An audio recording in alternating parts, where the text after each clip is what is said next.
Well, hi, everybody, and welcome back to the Ascension Playground. This is your friend Ursula, and yes, I'm back with another heart full of gratitude for the more than 500 subscribers to the Ascension Playground. Our playground began this February of 2022, basically as a joyful opportunity amongst friends to just figure out how to bring the delight and awareness of some of these navigational tools that we've been finding along the way to help support us as we evolve and move toward our own personal and then collective ascension. I had no idea when this began that I would be so enthralled and learn so deeply about the galactic. This awareness of the galactic consciousness as a way to help see oneself in a bigger picture of beingness. If someone told you, well, if you could just look in a mirror and just know just how beautiful and special you are, would you believe them? And so for me, being a double Virgo, Pisces moon, I find myself wanting to see some type of proof. Show me the magic, like have me feel it, see it, you know, really have an experience with it. And so since this year, I have just done cartwheels around learning about the galactic, especially as it relates to galactic astrology and soul reading. To have this idea that the new narrative that I'm choosing to embrace is one where, wow, if you think about, I was thinking about my life and how I was brought up and how so much of it is about story. I was told about Santa Claus, I was told about the Easter Bunny, and that was fine as a child. And I'm glad I engaged with that. But you get to a certain point as you develop and mature where you go, okay, I haven't seen the Easter Bunny or Santa Claus, but I can play the game of gift giving or sharing or remembering springtime or winter. So too with these star stories of the galactic, just testing and tuning in to this idea of, can a star, as the ancients believed, really help imbue or share particular personality or deeper psychological layers to a soul agreement or to a contract before being born? So this idea that the moment that you're born, there's a snapshot, and that snapshot will include all the gifts that you have pre-agreed to receive. I've come fully loaded with X, Y, and Z. And then also the challenges that perhaps I thought, oh yeah, I'm going to try and figure that one out in this lifetime. And so sometimes the list of that karmic lessons or the challenges sometimes can be a little deep. But at any point, given our free will nature as being human, a fractal of source, divine source, you can choose to say, I think I took on too much. Maybe I'll just do this for now and see how it goes. But at least sometimes with these galactic soul records, you can see, oh man, look at these lessons. And do I want to clear or help integrate or balance some of them so that moving forward with not only myself, but my whole ancestral team to clear some of this energy so we all can be lighter and move into the next ascension. Anyway, I'm blabbing. Today I wanted to, from my heart of gratitude, give a free mini reading, this time to a subscriber named The Architect. Let's see if I can share my material. Okay, so The Architect, I'm going to call you JJ the Architect, if you don't mind, just so you know it's you. And this will close up my 5 freebies since we reached over 500 subscribers. When we hit 1,000, just watch out for some more free minis. Okay, so first of all, thank you for subscribing, liking, and sharing, because your support really does inspire and keep the whole playground moving forward. All right, so here we go. A free mini Galactic Astrology soul reading for none other than JJ the Architect.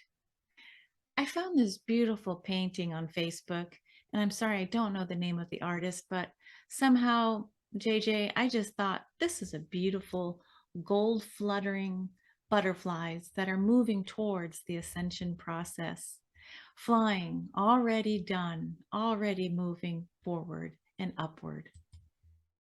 And here we are, here we are. This is what we call a basic report highlighting within the galacticastrochart.com. That's the site you go to if you want to get your free natal chart.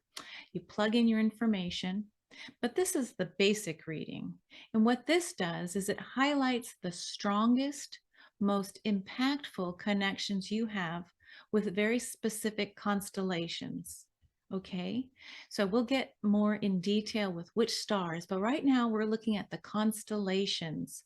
What star families? Now, when you look up into the heavens, there are currently 88 named constellations.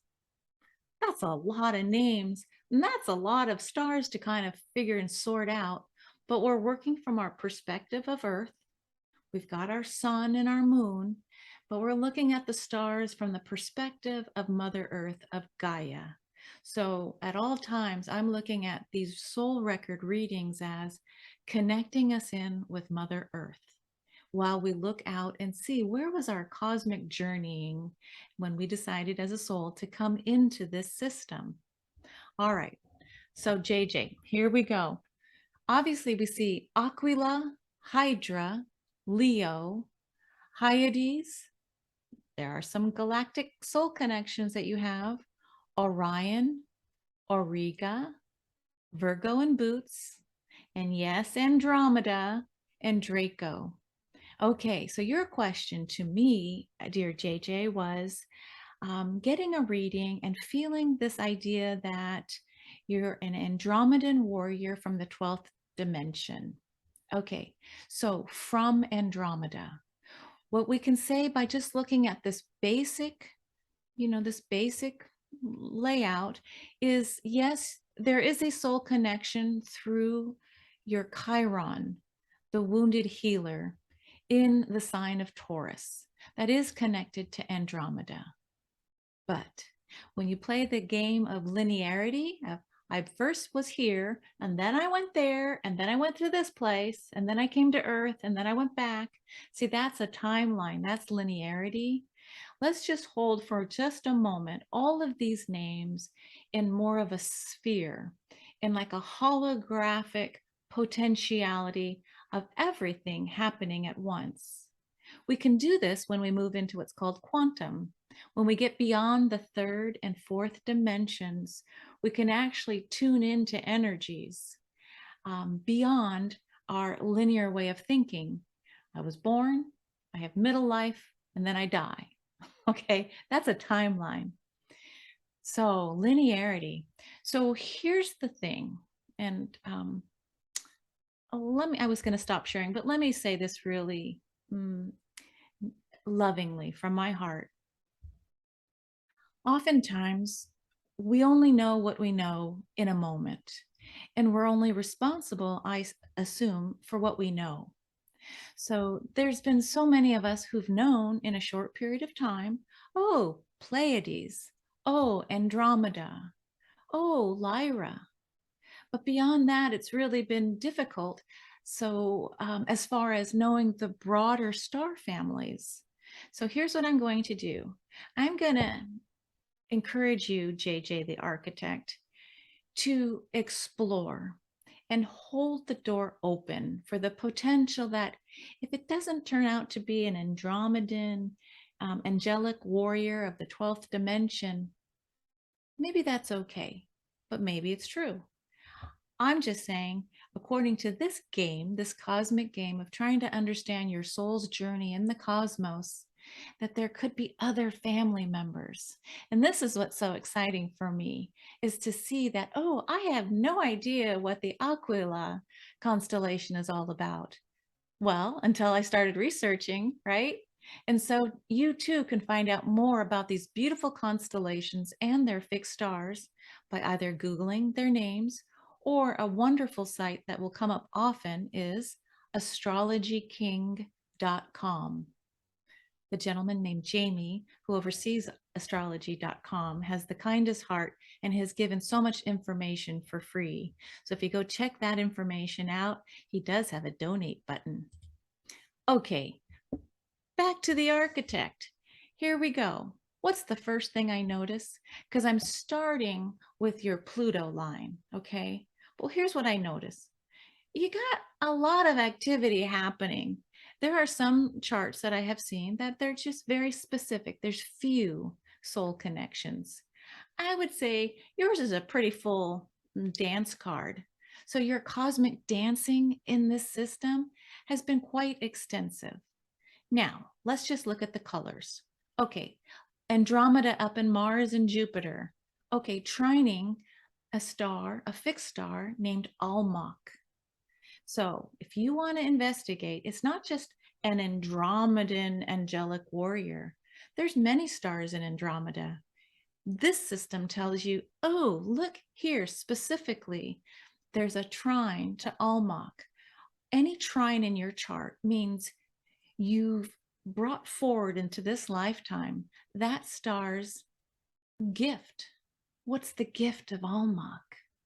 What is it that's already within you that you just take for granted that maybe everyone else has the same gift that you do? And here's proof in this storyline, right? So look, we can see next to the top line in Mars, how you assert yourself in the world. Also comes with a trine to Vega in the constellation Lyra. So whenever you see a square, that means it's a code word for karmic challenge.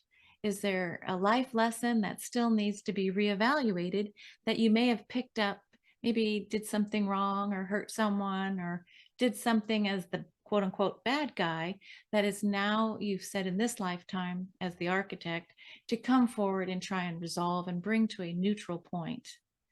Okay, but what we're really looking at is point of origin. Again, this is the narrative of an origin story. It requires being on a timeline, so you begin here and then move along. But the origin for any star seed typically is you can say, this is my family, the root. I've been many other places, but the origin holds a special kind of place energetically. Yours, my friend, is conjuncting, the Virgo constellation is conjuncting your natal Pluto at Libra, 21 degrees, 45 minutes in the 8th house, okay, to the beautiful fixed star Spica. Now, if you look on the Ascension Playgrounds playlist, you'll know that I have done a nice little video on the 4 royal stars and a separate one on Spica. Many consider Spica the 5th most benevolent royal star, the feminine. Okay, so Spica, what I will tell you is she comes bearing a gift. In the old days, it was Spica, or the goddess Virgo, holding a chaff of wheat. All right, in those days, let's think 2,000, 3,000 years ago, wheat equated to the gift of life. All right, today, some say maybe that gift is not wheat, but it could be a microchip. What gift are you going to bring forward? So there is part of the story that you shared with me that I would say absolutely we can see it affirmed here in your natal chart. Virgo conjuncting Spica to your Pluto in the 8th house. Amazing, deep wisdom. The 8th house of Scorpio. That's where alchemy, the hidden secrets that are maybe now up to be remembered and revealed, hidden in plain sight, so to speak. All right, you can probably see on your Pluto line that yes, there is another conjunction, and conjunctions mean merged energy. In other words, your soul merged its energy with Spica. And according to Julia Balaz, there's a 99.9% chance that you incarnated into that system. If it wasn't in body, it was an incarnation through the etheric or an energy field. But you carry that energy as your base, your foundation of origin. But going back to Boots next door, Boots constellation, the beautiful star Arcturus is conjuncting your Pluto as well in the house 8.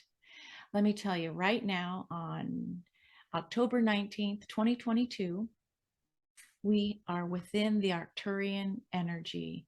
There's this gateway of energy as the sun joins Arcturus and shines its beautiful light down upon us. Okay, there's so much I could share with you about Arcturus, but I think I'm going to save that for another day. And I think, let's see. One more slide to share with you. Okay, since this is a mini, now we're looking for your most recent galactic lifetime before this incarnation is JJ. Okay, so we start with the sun line looking for conjunctions or oppositions. There's a trine, a sextile, and a sextile. We move next to your moon line in Leo in the 6th house. And we see right away the constellation Aquila is the fixed star Altair is opposing your moon in Leo by only 0 degrees 19 minutes. So this energy would feel very familiar to you if it was your most recent lifetime. Again, we're on the timeline. So most recent lifetimes, more the personal planets, the inner planets, they're going to feel like, oh yeah, I still carry that. So sometimes the mistake is, that's where I'm from. That's my origin. So see how that can get a little changed? Where in the Pluto, Neptune, and Uranian kind of soul connections, this is subconscious. This is deep, but it is a core root. So when we look on your moon line, JJ, we see Andromeda is squaring your moon by a fixed star named Mirak. It's a square. So that would say there is something yet to still be resolved in this lifetime from that fixed star story. Okay, let's see. Okay, and I gotta just answer your other thought that maybe you are here to do something important, an important mission. So I love it. Let's get our Blues Brothers glasses on. We're on a mission, and here's your mission. Here's your homework, in fact. I challenge you to look really carefully and learn about your North Node.